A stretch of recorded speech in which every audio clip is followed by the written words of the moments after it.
नमस्कार, लहरी लाइव देख रहे हैं आप और मैं आपके साथ हूं सुनील गहलोत। गोरखपुर जिले में स्वास्थ्य सुविधाओं के क्षेत्र में एक युवा चिकित्सक जो काफ़ी तेज़ी से अपनी पहचान बना रहा है, आज हम उनसे मुलाकात कराएंगे आपसे। साथ ही विभिन्न स्वास्थ्य मुद्दों पर इनसे चर्चा होगी और जानेंगे कि इस बढ़ती ठंड में क्या क्या दिक्कतें, लोगों को परेशानियाँ हो रही हैं, क्या क्या बच्चों की समस्याएँ हैं और भी अन्य स्वास्थ्य चर्चा करेंगे हम इनसे। हमारे साथ डॉक्टर आसिफ अजीत जी हैं। सबसे पहले स्वागत करते हैं सर आपका। सर, ठंड का प्रकोप काफ़ी तेज़ी से बढ़ा है इस बार और सबसे ज़्यादा बुजुर्ग इसी चपेट में हैं। दमा के मरीज या सांस फूलने की समस्या या फिर हार्ट की ज़्यादातर जो ब्रेन हेमरेज की समस्या, पैरालिसिस की समस्या, ये प्रकोप बढ़ने के क्या कारण हैं और इसके लिए मतलब क्या उपाय, पहले से जो जागरूकता क्या होनी चाहिए, थोड़ा सा इस पर चर्चा करना चाहिए। नमस्कार जी, मैं डॉक्टर आसिफ अजीत, उर्वा बाजार, कुशनपुर। सबसे पहली चीज़ तो यहाँ पे हमको ये अवेयरनेस प्रोग्राम चलाना चाहिए जी। जो कि हम लोग यहाँ पे चलाते नहीं हैं और हम एक छोटी सी क्लिनिक यहाँ पे अपनी डाले हुए हैं। तो यहाँ पे हम जो बुज़ुर्ग लोग आते हैं तो उनको सबसे पहले ये बताते हैं कि उनकी बीपी को अगर मेंटेन रखा जाए। बीपी एक ऐसा साइलेंट किलर है जो आम लोगों को पता नहीं चलता है। वो जब बीपी बढ़ जाती है, बहुत ज़्यादा हाई बीपी हो जाती है, तब लोग जो है उसका डॉक्टर से संपर्क में आते हैं। तो सबसे पहले बीपी की जो समस्या है लोगों को, उन लोगों को अपने सामने आकर के अपनी बात बतानी चाहिए, डॉक्टरों से मिलना चाहिए और डॉक्टरों को भी अपने एक अवेयरनेस प्रोग्राम चलाना चाहिए इसके ऊपर कि आपकी बीपी, आपका शुगर और अपने स्वास्थ्य के लिए जो भी हो सकता है आप अपना ध्यान रखें। और हम तो यहाँ पे ठंड में जो बीपी का सबसे बढ़ने का रीज़न ये है कि एक तो ठंड में कोल्ड की वजह से, दूसरी चीज़ कोलेस्ट्रॉल वगैरह भी बढ़ता है। ऐसे कंडीशन में लोग खाते पीते हैं, आराम से पड़े रहते हैं, लोगों का चलना फिरना कम हो जाता है, ब्लड का सर्कुलेशन धीरे धीरे तो एकदम से बढ़ना शुरू हो जाता है। तो लोगों को एक्सरसाइज, फिटनेस का ध्यान, और जो बहुत ज़्यादा बुजुर्ग लोग हैं उनके लिए हम चाहते हैं कि एक प्रोग्राम चलाया जाए। हार्ट स्ट्रोक की जो समस्या है ये मतलब अभी पिछले 10 वर्षों या इसके 10 वर्ष पहले, 15-20 साल पहले देखा गया कि युवाओं में भी आना शुरू हो गया।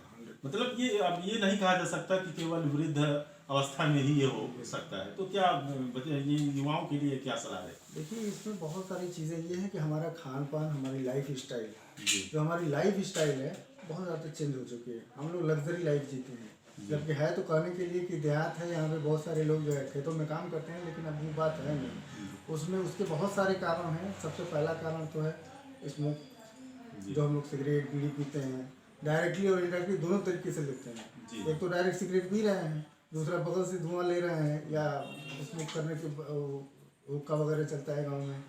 दूसरी चीज़ और भी टोबैको है, अल्कोहल है, इन सारी चीज़ों का जो है सेवन करने से ये सारी चीज़ें बढ़ती हैं।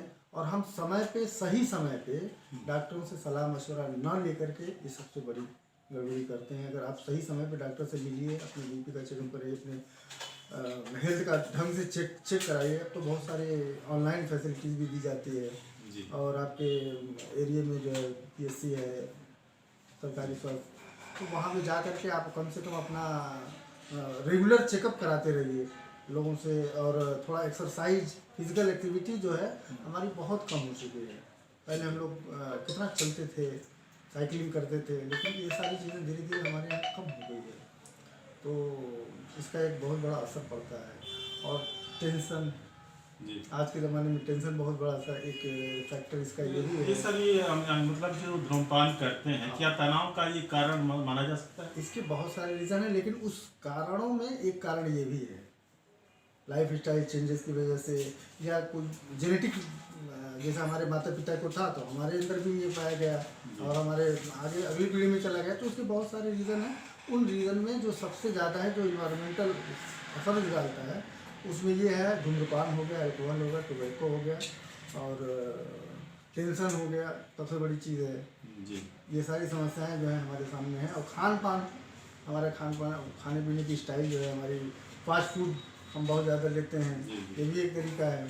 सर, एक बार फिर हम आते हैं उसी पुराने वाले पे, वृद्ध वालों पे, जो दमा की कंडीशन में आपसे पूछे हैं कि दमा की समस्या, तो इनके लिए क्या सलाह है, उचित सलाह क्या है वृद्ध जनों? विद्युत के लिए भाई इस ठंड में उनको बचना चाहिए, कोशिश ये करें कि बचें, और समय समय पर रेगुलर अपनी बीपी की जांच कराते रहें, शुगर की जांच कराते रहें, और सांस फूलने की ज़्यादा समस्या है तो भाई अपने नज़दीकी स्वास्थ्य सेंटरों पे जाएं, या जैसे छोटे मोटे क्लिनिक है वहाँ पे जा करके अपनी उसकी देखें। और एलर्जी की वजह से भी दमा बहुत ज़्यादा होता है। जी।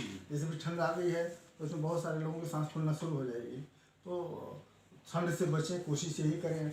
और अपना इम्यूनिटी बढ़ाने के लिए बहुत सारी ये देसी दवाएं चलती हैं, जी। उनका इस्तेमाल भी करना चाहिए। देसी दवाएं आप हैं एलोपैथ के डॉक्टर, लेकिन देसी की तरफ आप सलाह दे रहे हैं। सलाह इसलिए दे रहे हैं कि आसानी से लोगों को मिल जाती है, जी। और बाकी दवाएं तो महंगी पड़ जाती हैं तो लोग ले नहीं पाते हैं। सभी की तो उनको कोशिश ये करना चाहिए कि हाँ, उनकी कोशिश यही करना चाहिए कि अपना इस्तेमाल छोटी मोटी चीज़ों का इस्तेमाल करें, ठंड से बचें। बूढ़े लोगों को ठंड से बचना चाहिए। अगर जैसे रात में उठ रहे हैं, अगर सो करके उठ रहे हैं वो, तो सबसे पहले उठ करके बैठने के बाद अपने दोनों हाथों को, दोनों पैरों को चलाएं ताकि ब्लड का सर्कुलेशन मेंटेन हो जाए। उसके बाद अपने जो निजी के कार्य के लिए जाना चाहते हैं तो जाए। सर, सबसे ज़्यादा दिक्कत वृद्ध को और सबसे ज़्यादा नवजात शिशुओं को भी आ रही है, जो ज़्यादातर इस ठंड के मौसम में वही सर्दी जुकाम खांसी, और ज़्यादातर बच्चे नवजात शिशु इस मौसम में मतलब डेथ के शिकार भी हो जाते हैं। तो अभिभावकों को क्या कहेंगे, इनके जो पाल हैं, इनके जो अभिभावक हैं, कैसे उनकी सुरक्षा करें, कैसे जागरूकता में लाई जाए? अपने बच्चों का ध्यान रखना पड़ेगा। उनकी माओं को जो बच्चों को ठंड से बचाने के लिए ठंड से बचाएं, और उनको जो है बहुत छोटे बच्चे होते हैं वो बाहर निकल जाते हैं, उनके हाथ पैरों में दस्ताना होना चाहिए। उनको मतलब कोशिश ये रहे कि वो ठंड से बचे रहें, ज़्यादा से ज़्यादा अगर ठंड से बचे रहेंगे, और उनको खान पीन का उनका ध्यान देना पड़ेगा अभिभावकों को, खास करके माताओं को अपने बच्चों के लिए जो है वो ये सब ध्यान रखें, और समय समय पर डॉक्टरों से सलाह मशवरा लें। नशा मुक्ति केंद्र क्या ये कारगर उपाय है जो वास्तव में नशा करते हैं, या फिर जो आप जैसे चिकित्सक हैं जो समाज को जागरूक करते हैं, या ये कर सकते हैं इन जो युवाओं को नशे का जो आदी है उन युवाओं को, क्या आप जैसे चिकित्सक दवा के माध्यम से क्या इस तरह का उपाय है कि वो नशा छुड़वा सकते हैं, या फिर नशा मुक्त केंद्र ही उपाय माना जाए? नहीं, देखिए दोनों चीज़ें हैं। नशा मुक्त केंद्र तो गवर्नमेंट के द्वारा चलाया गया एक अभियान है, उसका हम फुल सपोर्ट करते हैं, क्योंकि उसमें ले जा करके डॉक्टरों के द्वारा जो वरिष्ठ चिकित्सक हैं इसके उनके द्वारा दिखाया जाता है, उनको रखा जाता है। और हमारे जैसे डॉक्टर हैं तो वो लोग लेके आते हैं और लोगों की दवा इलाज करते हैं। और ख़ास करके इसके लिए प्रोग्राम चलाना चाहिए, अवेयरनेस प्रोग्राम इस टाइप का, और इसमें डॉक्टर के साथ साथ और जो सामाजिक कार्यकर्ता हैं, समाज के लोग हैं, उनको भी बढ़ चढ़ कर हिस्सा लेना चाहिए कि नशे से लोगों को बचाया जा सके, खास करके युवाओं को। एक गंभीर समस्या आती है सर कि सबसे अधिक जब महिलाओं पे चर्चा की जाती है तो ज़्यादातर चिकित्सक इस मुद्दे पे बात नहीं करना चाहते हैं, क्योंकि आप खुले विचारधारा के हैं। सबसे ज़्यादा समस्याएं बच्चियों की आती हैं, जो मासिक मेंस्ट्रुअल समस्या आती है। तो अभी कम उम्र में ही देखा जा रहा है कि मेंस्ट्रुअल साइकिल आना शुरू हो जाता है, और अभिभावक या फिर जो उनके मतलब वो हैं, वो अपना सही रूप से गाइड नहीं कर पा रहे हैं बच्चों को। तो इस कंडीशन में कहाँ जाए? और फिर बच्चियों जो छोटी बच्चियां हैं जो नाबालिग हैं, पहले ये बताया जाता था कि नहीं ये मासिक वगैरह आता था 17 साल 18 साल पे आता था, या 12 साल 13 साल की उम्र में ही इस तरह की समस्या आ जाती है। इस मुद्दे पे क्या कहना चाहिए? देखिए जी, इस पे तो स्पेशली जो है हम जो बताएंगे एक जनरल प्रैक्टिशनर के तौर पे ही बताएंगे, लेकिन सही तरीका इसका ये है पूछने के लिए इसके जो विशेषज्ञ हैं, स्त्री रोग विशेषज्ञ, वो ज़्यादा बेहतर बताएंगे। देखिए मासिक रूप से ये जो इसका मैटर है, मामला है, ये है इन्वायरमेंट के ऊपर ये है कि हमारा इन्वायरमेंट जो है, इंडिया जो है, ये इन्वायरमेंट बहुत गर्म होता है। ये रीजन है कि ये कम उम्र में ही इस तरह का हो जाना यहाँ पे ऐसा पाया जा रहा है बहुत सारी जगह पे। और इसमें भी वही फिर हम बात कहेंगे, खाने पीने का बड़ा ध्यान रखना पड़ता है। खान पान अगर सही है और सही संतुलित आहार आप ले रहे हैं, सही तरीके से आप एक्सरसाइज और व्यायाम कर रहे हैं, तो इसको थोड़ा तो इम्प्रूव किया जा सकता है। और इसकी सही जानकारी आपको आपके स्त्री रोग विशेषज्ञ से ही। सर, गोरखपुर दक्षिणांचल के आप मूल निवासी हैं और मरवटिया के रहने वाले हैं। आपके द्वारा तमाम तरह के कार्यक्रम, सामाजिक कार्यक्रम, स्वास्थ्य सुविधाएं वाला कार्यक्रम, शिविर आदि लगाए जाते रहे, तो क्या कभी ऐसा महसूस होता है कि नहीं हमने अपने पैसे से लोगों को मदद किया हो, अपना पैसा देकर लोगों को इस तरह किया हो?